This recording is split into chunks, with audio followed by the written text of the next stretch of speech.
Assalamualaikum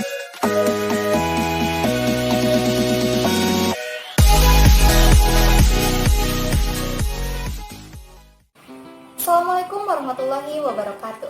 Nama saya Lingganu Mukaromah, mahasiswa semester 4 dari program studi pendidikan biologi Universitas Muhammadiyah Sukabumi. Pada kesempatan kali ini saya akan melakukan sebuah praktikum mengenai lipid. Video ini dibuat atau ditujukan untuk memenuhi tugas praktikum mandiri dari mata kuliah praktikum biokimia. Sebelum melakukan praktikumnya, saya akan menjelaskan terlebih dahulu definisi singkat dari lipid atau lemak itu sendiri. Lipid atau lemak merupakan senyawa yang tersusun dari atom-atom hidrogen, karbon, dan sedikit atom oksigen.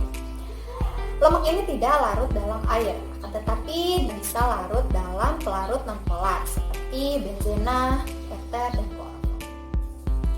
Praktikum lipid ini dibagi menjadi dua bagian. Bagian yang pertama yaitu praktikum mengenai pembentukan emosi. Bagian yang kedua adalah praktikum mengenai pembuatan sabun atau supplementasi. Nah, di video kali ini saya akan melakukan praktikum bagian yang pertama saja, yaitu pembentukan emosi. Untuk praktikum yang kedua yaitu pembuatan sabun atau supplementifikasi akan dipisahkan di video selanjutnya. Oke, langsung saja. Emulsi merupakan suatu sistem dispersi atau suspensi yang berfungsi menurunkan tegangan permukaan antara kedua fase cairan. Singkatnya, emulsi itu dapat diartikan sebagai keadaan di mana campuran dua zat yang tidak dapat bersatu karena adanya perbedaan fase. Alat-alat yang digunakan adalah garpu, pipet tetes, dan 4 buah wadah gelas. Sedangkan untuk bahannya adalah Minyak kelapa, larutan sabun, air, santan, dan putih telur atau protein. Setelah semua alat dan bahan disiapkan, maka langkah yang pertama adalah meneteskan masing-masing 5 tetes minyak kelapa ke dalam gelas wadah.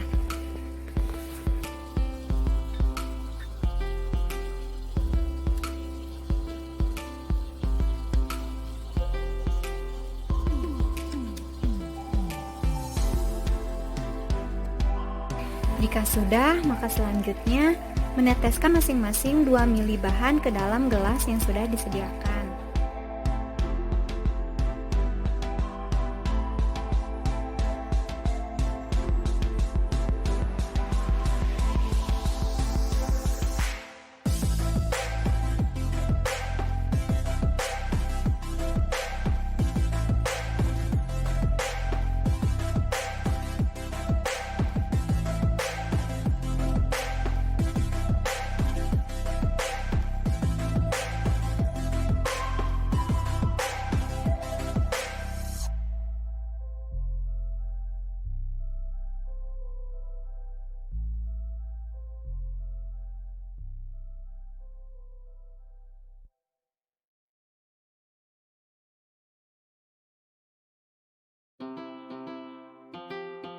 Setelah semua bahan sudah diteteskan, maka aduk semua bahan tersebut menggunakan garpu. Kocok dengan kuat. Lalu perhatikan apakah terjadi emulsi atau tidak.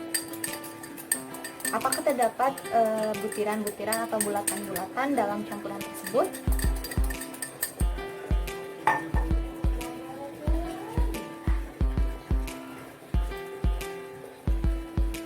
Ganti garpu.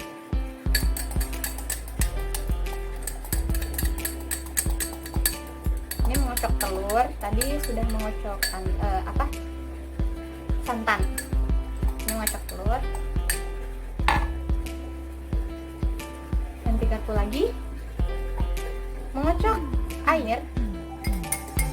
Masih sama, perhatikan apakah terjadi emulsi atau tidak. Apakah terdapat bulatan-bulatan atau tidak.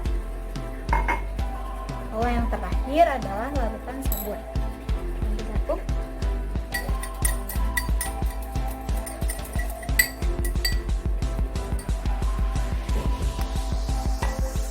Setelah semua bahan diaduk, hasilnya seperti ini. Ini air santan,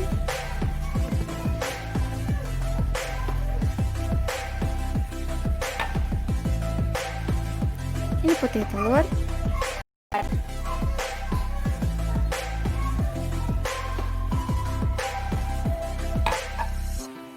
Ini air putih.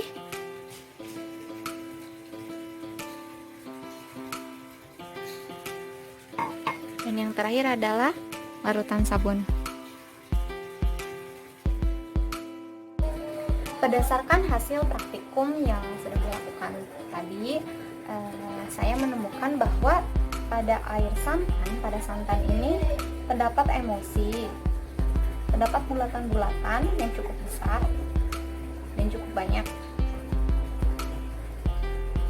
Terlihat bahwa santan ini terpisah dengan minyak itu sendiri. Lalu pada putih telur juga sama, minyaknya itu tidak dapat bersatu, terdapat emosi di sini. Jadi terdapat bulatan-bulatan masih sama. Lalu pada air sangat jelas ya. Pada air itu emosinya terlihat jelas.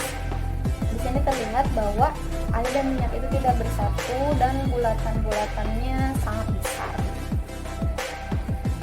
Lalu yang terakhir pada air deterjen, pada larutan deterjen, di sini memang ada emosi, masih ada emosi, tapi sedikit, dan itu bulatan-bulatannya kecil dan menyebar gitu. Jadi dapat dikatakan minyak ini dapat larut gitu.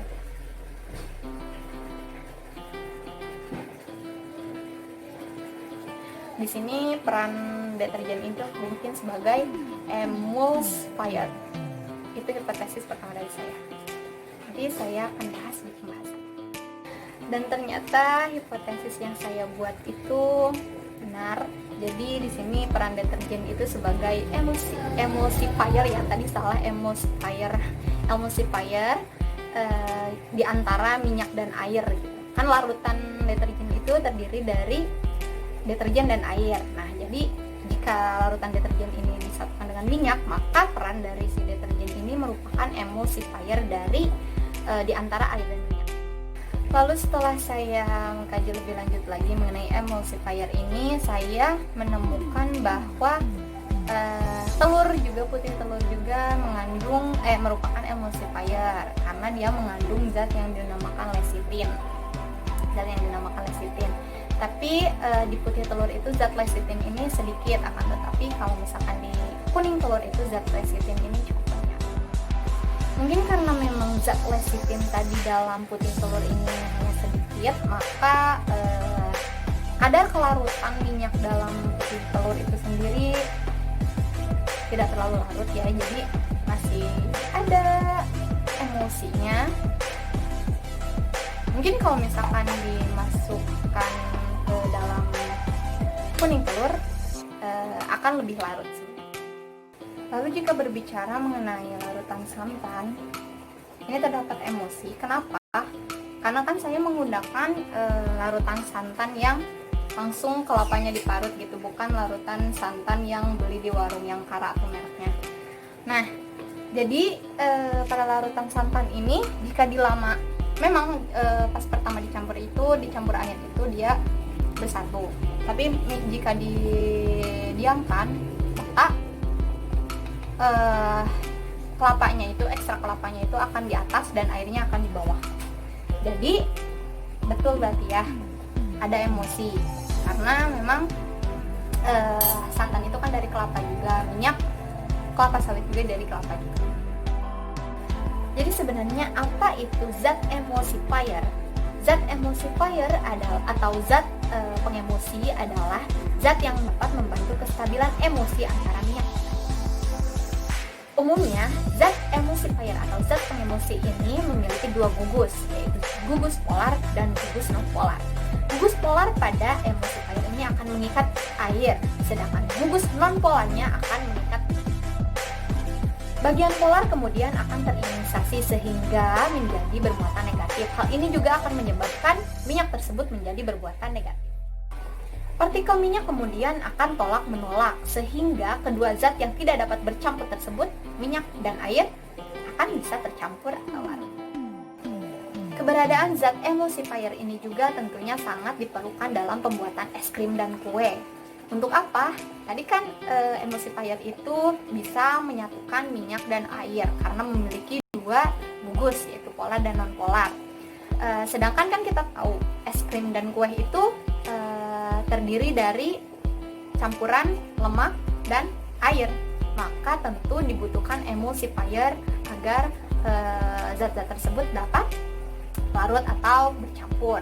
Nah, pada es krim itu biasanya emulsifier yang digunakan itu lecitin tadi pada kuning telur, dan pada kue juga. Kenapa pada kue itu dibutuhkan, pembuatannya itu dibutuhkan kuning telur?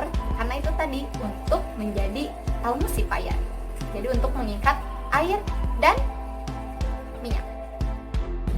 Mungkin cukup sekian pembahasan yang dapat saya sampaikan. Apabila masih banyak kekurangan, itu datangnya dari saya, dan kesalahan juga itu datangnya dari saya. Apabila itu ada kelebihan dan bisa bermanfaat, itu datangnya dari Allah Subhanahu wa taala.